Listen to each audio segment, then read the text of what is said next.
જેલમાં બંધ કેદી અને તેમના બાળકો માટે સરકારે મહત્વની જાહેરાત કરી। કેદી અને તેમના બાળકો માટે વિકાસ દીપ યોજનાની સરકારે જાહેરાત કરી। સ્પર્ધાત્મક પરીક્ષામાં સફળતા મેળવનાર બંદીવાનના સંતાનોને મળશે પુરસ્કાર।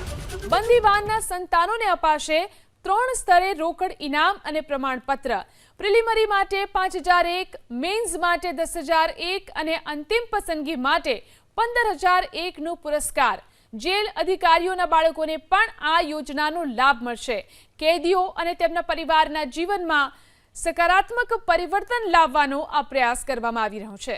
3 સ્તરે રોકડ ઇનામ અને પ્રમાણપત્ર। પ્રિલિમરી માટે 5001, મેન્સ માટે 10001 અને અંતિમ પસંદગી માટે 15001 નો પુરસ્કાર। જેલ અધિકારીઓના બાળકોને પણ આ યોજનાનો લાભ મળશે।